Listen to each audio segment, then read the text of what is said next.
چی؟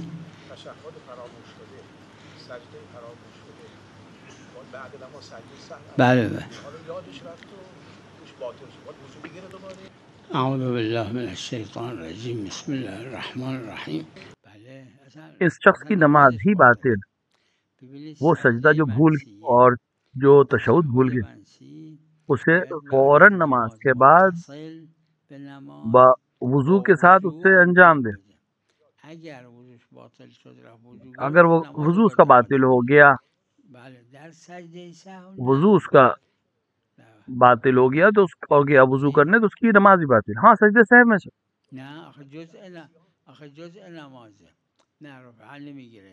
اور دلیل خاص ہمارے پاس ہے جس کی وجہ سے بھولے ہوئے تشہد کے لیے اور بھولے ہوئے سجدے کے لیے اسے فوراً انجام دینا ضروری. ہاں سجدے صاحب مسئلہ نہیں ہے. سجدے صاحب کو اگر عمدن چھوڑ دیا، چند کئی دن کے لیے بھی چھوڑ دیا، جان بوجھ کے چھوڑ دیا، تب بھی اس کی نماز باطل نہیں ہوگی.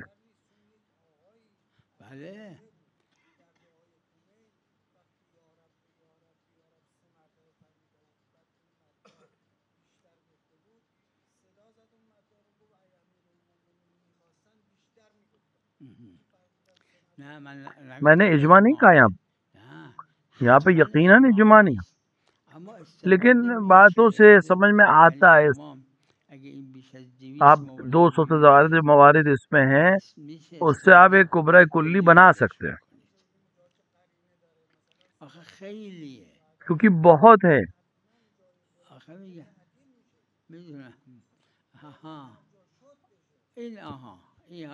یہ جو آپ بیان کر رہے ہیں یہ بھی ایک وجہ ہے، لیکن ہر جگہ ایسا نہیں ہے. 200 سے زیادہ روایت نہیں ہے، فقہا کے فتوے ہیں. خود جو اس سے سمجھ میں آ رہی ہے بات وہ اپنے محل پر ہے. السلام علیکم ورحمۃ اللہ. ببخشید. نعم.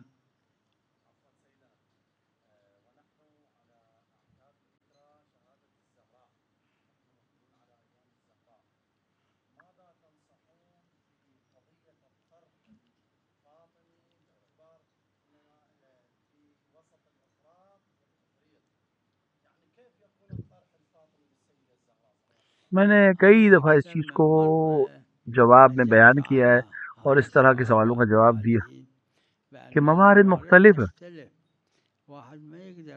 ان تمام مسائل میں ایک حکم کلی ہر جگہ کے لیے نہیں دیا سکتا. شیخ انصاری نے، میں نے اس کو کئی دفعہ بیان کیا ہے کہ شیخ انصاری نے اس طرح کے موارد میں فرمایا ہے جہاں افراط اور تفرید کا مسئلہ ہے کہ یہ تقیہ کبھی حرام ہو جاتا ہے، کبھی واجب ہو جاتا ہے، کبھی مکروہ ہوتا ہے، کبھی مباح ہوتا ہے، کبھی مستحب ہوتا ہے. موارد مختلف ہیں اس کے. نتیجہ اگر کسی ایک اہم ترین مسئلہ کوئی ثانوی مسئلہ آ جائے تو وہ اپنی جگہ پر بدل جائے گا مسئلہ حکم شرعی.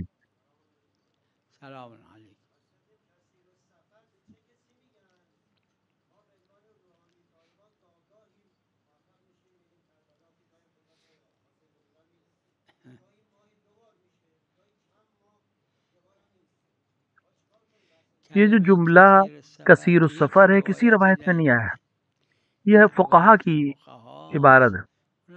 انہوں نے بھی اس لیے کہا کہ آسان ہو جائے بیان کرنا اور سمجھنا، ورنہ روایت میں یہ آیا ہے کہ جس کا وطن ہی نہ ہو، جیسے شہرا نشین افراد کبھی یہاں رہتے ہیں کبھی وہاں رہتے ہیں.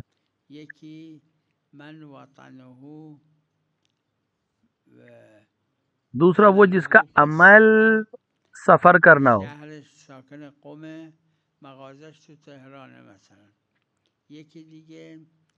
ایک عمل ہو فی السفر ہے. ایک انسان اگر گاڑی چلاتا ہے، گاڑی پلین چلاتا ہے مثلا، یا کسی کا کام دوسرے شہر میں، ہر دن سفر کرتا ہے اس شہر میں. اور ایک اور روایت ہمارے پاس ہے، ظاہراً وہ معیار وہی روایت ہے. ایک شہر میں جیسے اس کا گھر ہے، اور ایک شہر میں اس کا مثال کے طور پہ کام کا ہے، یا جس کا وطن نہیں ہے. اگر یہ لوگ کہیں 10 دن رک جائیں تو پہلا سفر جو 10 دن کے بعد کریں گے وہ نماز ان کی قصر ہوگی، وَإِلَّا بقیہ تمام جگہوں پر ان کی نماز تمام ہے اور روزہ بھی رکھیں گے.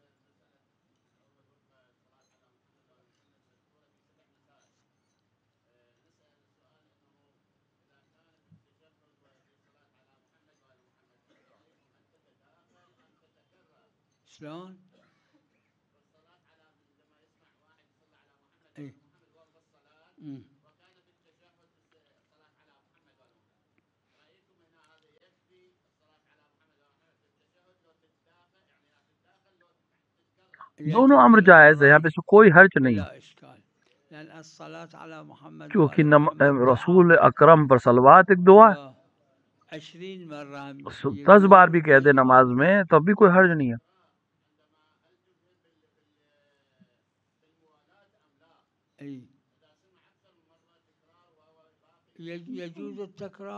تکرار بھی جائز ہے اور ترک بھی جائز ہے، یہاں پہ واجب نہیں ہے.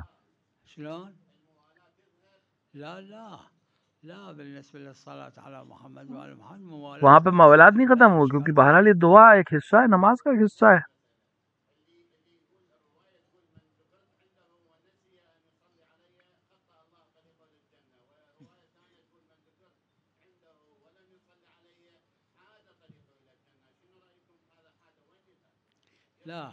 دیکھیں مسئلے کو دیکھیں، جو میرے ذہن میں ہے حدیث کہ جہاں پر جو میرا ذکر کرے یا جس کے سامنے میرا ذکر کیا جائے اور وہ مجھ پر صلوات نہ بھیجے، مضمون روایت، تو اس نے اپنے راستے کو جنت کے لیے روک لی. یعنی جان بوجھ کے اگر یہ روایت جو ہے وہ ہے، اس مقام پہ جہاں انسان جان بوجھ کے صلوات نہ پڑے،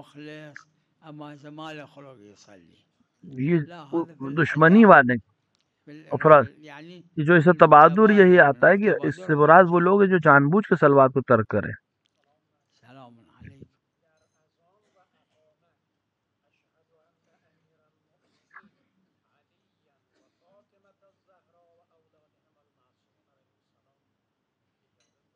جائز کی بات نہیں، یہ مستحب ہے، یہ اس طرح سے کہنا.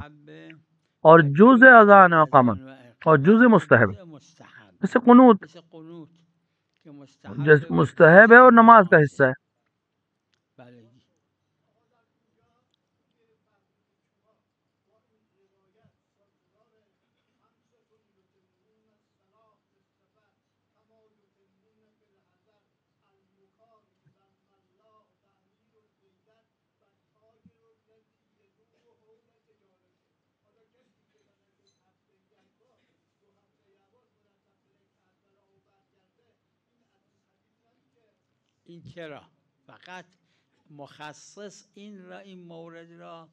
دیکھیے صحیح ہے، لیکن ایک مخصص ہمارے پاس ہے جس کو الگ کر دے کہ اگر 1-2 ہفتے، ایک بار کی بات نہیں، اگر 10 دن ایک جگہ رک جائے تو پہلا سفر جو کرے اس کی نماز قصر ہوگی، اس کے بعد دوسرے سفر سے پھر سے دوبارہ وہ نماز پوری پڑھے گا.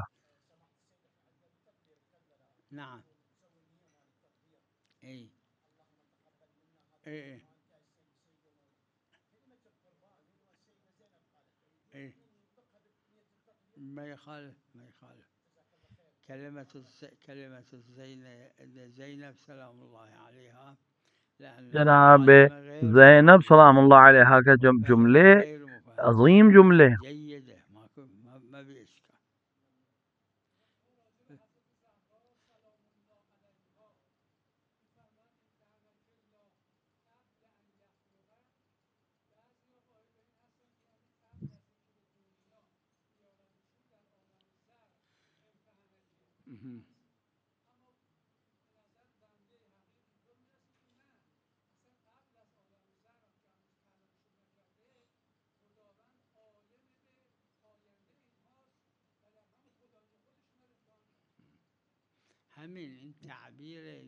یہ جو تعبیر ہے جناب زہرا سلام اللہ علیہ کہ آپ کے دو بار خلقت ہے، ایک جس کے اندر آپ کا امتحان ہے،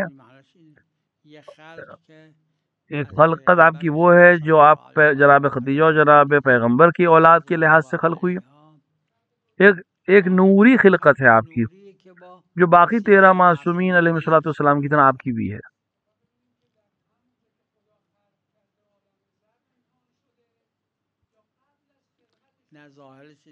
ظاہر عبارت یہی ہے۔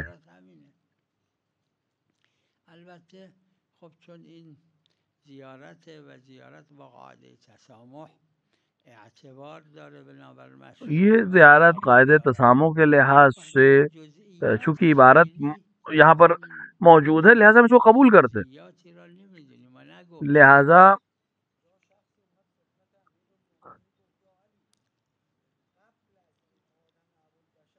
قاعدے تسامح ہمارے لیے یہاں پر جاری رہے۔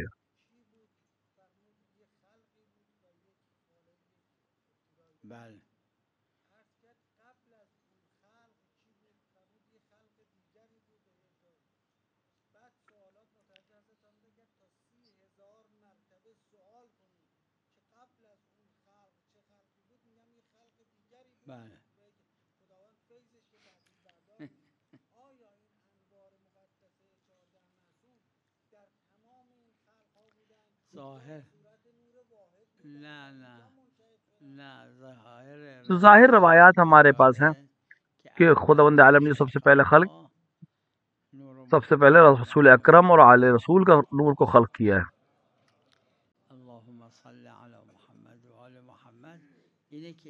یہ تمام عوالم سے پہلے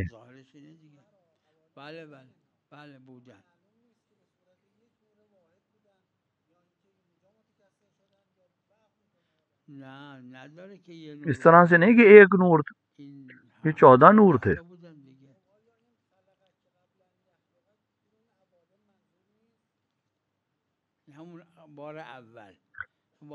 تمام عوالم سے پہلے کی خلقت ہے، اس کی بات روایات میں ہے کہ سب سے پہلے اللہ نے عقل کو خلق کیا، سب سے پہلے نور کو خلق کیا، سب سے پہلے ہم کو خلق کیا۔ یہ سارے اول جو ہیں اضافی ہیں، یعنی نسبتاً۔ تو اول حقیقی 14 معصومین علیہ الصلوۃ والسلام، اور باقی جو ہیں وہ نسبت اضافی ہے۔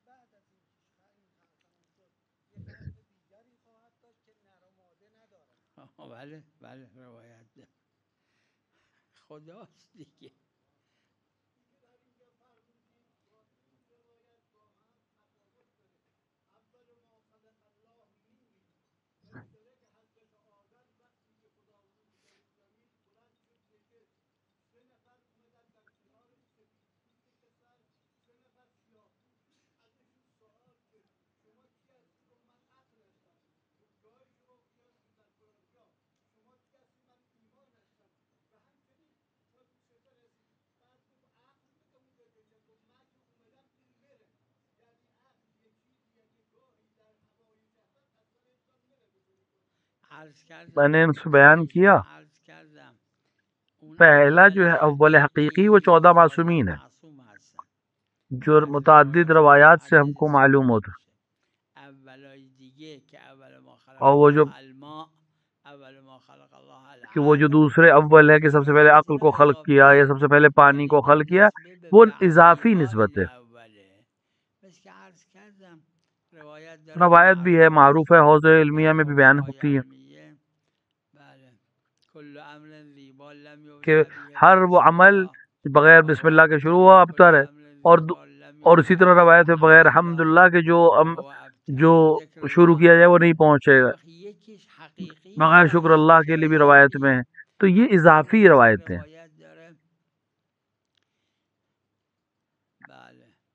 جیسے روایت میں علی خیر البشر، تو کیا پیغمبر سے بھی زیادہ بہتر ہے؟ نہیں، یہ اضافی ہے، یعنی پیغمبر کے بعد بہترین بشر امیر المومنین، تو دوسرے قرائن سے، دوسری باتوں سے ہمیں یہ چیزیں معلوم ہوتی، قرائن عقلی ہیں، قرائن لفظی ہیں،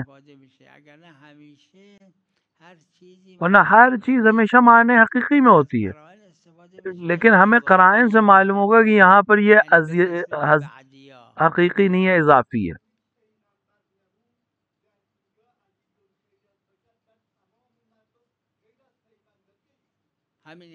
یہ غیر از پیغمبر آپ کیسے کہہ رہے؟ پیغمبر بھی بشر ہیں، تو یہاں پر کیوں نہیں؟ کیونکہ دلیل ہمارے پاس کہ یہاں پیغمبر نہیں ہے، پیغمبر کے علاوہ مراد ہے۔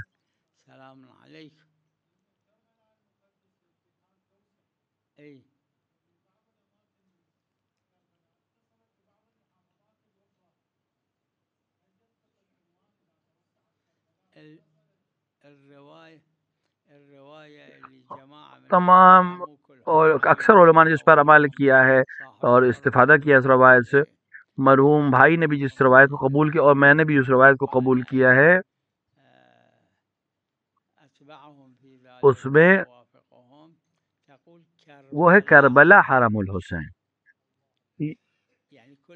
جہاں تک کربلا ہے اور اسے کربلا کہا جائے تو وہاں جہاں تک کربلا کا شہر رہے گا وہاں تک یہ حکم جاری رہے گا، اور انسان کو سفر میں اختیار رہے گا کہ وہ نماز پوری پڑھے یا قصر پڑھے۔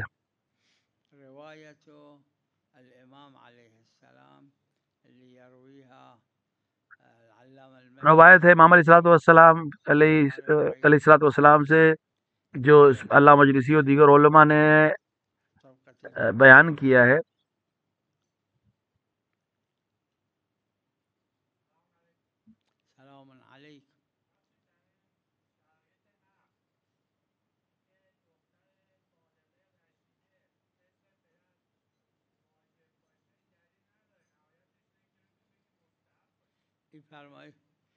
یہ کہنا بعض فقہا کا ہے،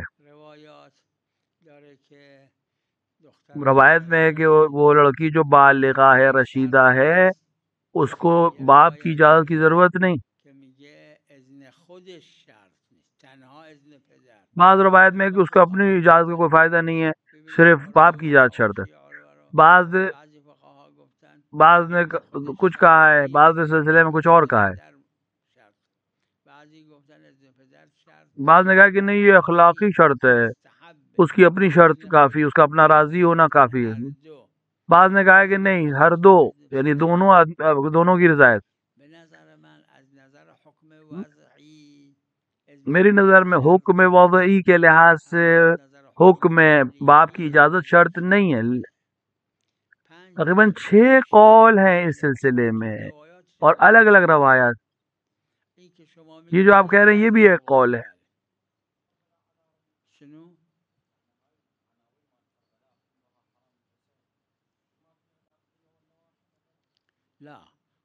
جہاں تک ہندیہ کو کربلا نہیں کہتے، جہاں پر جناب ہو رہا ہے وہاں پر کربلا نہیں، لیکن ہاں اگر کربلا کے گھر بڑھتے بڑھتے مزار ہر تک پہنچ جائیں اور وہاں بھی لوگ اسے کربلا کہنے لگے تو وہ بھی حکم کربلا میں آ جائے گا، لیکن ہندیہ ایک الگ شہر ہے، جیسے نجف اور کوفہ۔ روایت میں ہے کہ کوفہ حرم امیر المومنین ہے، نجف نہیں، نجف کے احکام الگ ہیں، کوفے کے احکام الگ ہیں۔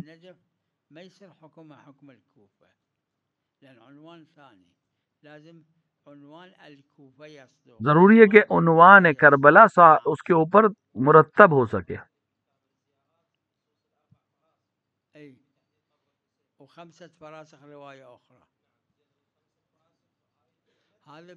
یہ تربت کے سلسلے میں، یہ روایت تربت کے سلسلے سے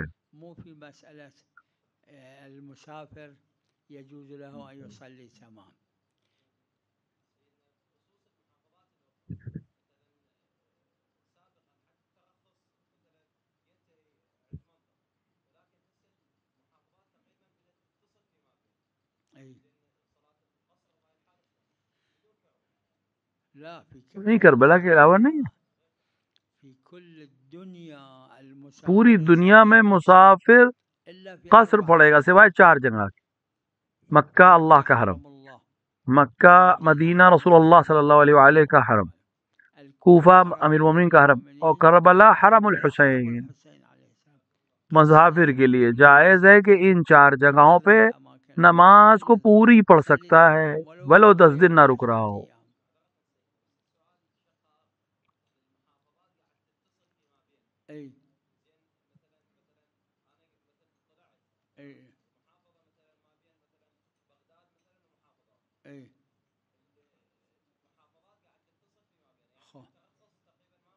بالنتيجة حد الترخص حسب الاسماء عرفا مو حسب دیکھیں حد ترخص جو ہے وہ اداری لحاظ سے، حکومتی لحاظ سے نہیں ہے، عرف کے لحاظ سے۔ میں نے بیان کیا کہ اب تقریباً 70 سال پہلے کاظمین و بغداد بالکل بیچ میں ایک صحرا تھا، بیچ میں خالی علاقہ تھا، بیچ کئی کلومیٹر تک خالی تھا۔ اس زمانے کے مراجع کہا کرتے تھے کاظمین بغداد کے حکم میں نہیں ہے، کیونکہ یہ جو انسان جو لوگ بغداد سے کاظمین جائیں وہ قصر پڑیں گے۔ لیکن پھر ہم نے دیکھا بغداد کی طرف بڑھتا چلا گیا اور کاظمین بھی بڑھتا چلا گیا، تو وہی مراجع نے فتویٰ دیا کیا کہ حکم کاظمین و بغداد ایک ہو گیا، کیونکہ دونوں شہر قریب ہو گئے ایک دوسرے سے، یہ عرفی لحاظ سے۔ مدائن الگ حکم ہے، بغداد الگ حکم ہے، لیکن اگر دونوں شہر بڑھتے بڑھتے مل جائیں تو ایک حکم میں آ جائے گی۔ يقولون بعض المناطق في البحرين هالشكل على كل حسب الصدق کلن عرفی لحاظ سے ہے۔ حسب الصدق العرفي مو الإداري۔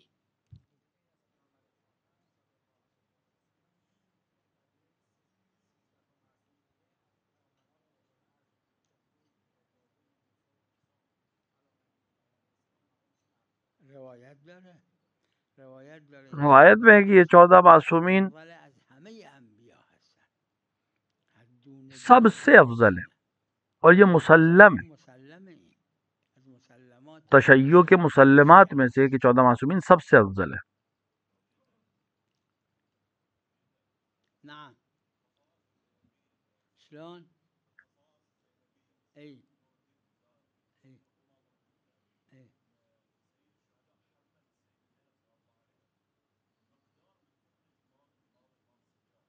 مقدار من شنو؟ ها لا ما لا روایت ہے سلسلے کہ آپ عالم غیر معلمہ ہیں، لیکن ثقل امامت الگ چیز ہے، وہ 12 امام ہے خالی۔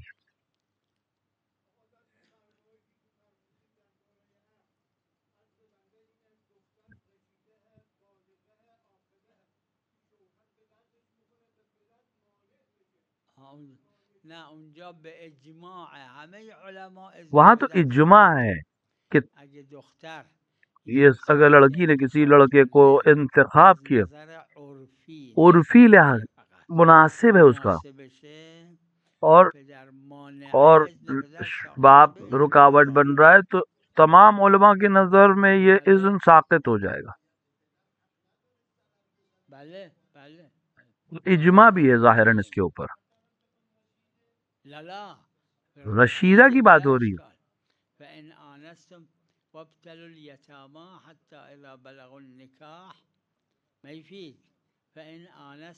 وہاں پہ رشد رشیدہ جب ہو جائے گی تب اس کا حکم اور سمجھ رہا ہے، اپنے اچھے برے کو سمجھ سکتی ہے، اور وہاں اپنے لیے کسی کو منتخب کرے اور وہ ہر لحاظ سے عرفی لحاظ سے اس کے لیے صحیح اور باپ رکاوٹ بنے، تو یہ یہاں پہ ولایت ختم ہو جائے گی۔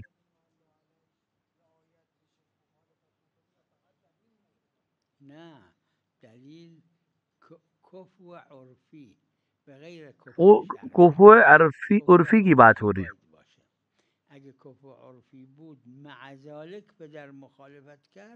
اگر عرفی لحاظ سے کفو ہو، شرعی لحاظ سے کفو ہو، اور پھر بھی باپ مخالفت کرے تو وہ ختم ہو جائے گی اس کی ولایت۔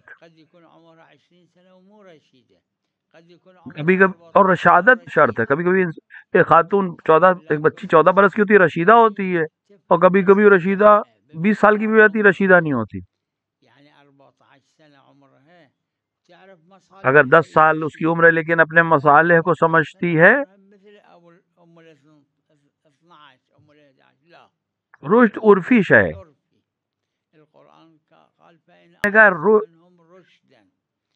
قرآن نے نہیں بتایا کہ رشد کیا ہے، لیکن رشد سے معنی جو ہیں وہ یہی ہے کہ وہ اپنے اچھے برے کو سمجھ سکتی ہے. وصلی اللہ علی محمد وعلی آلہ.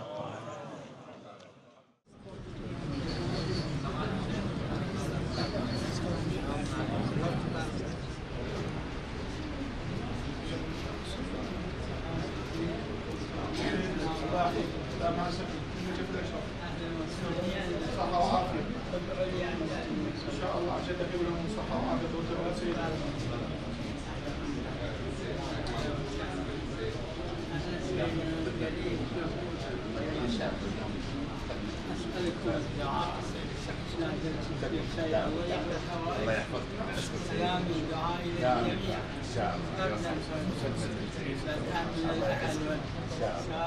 يحفظك.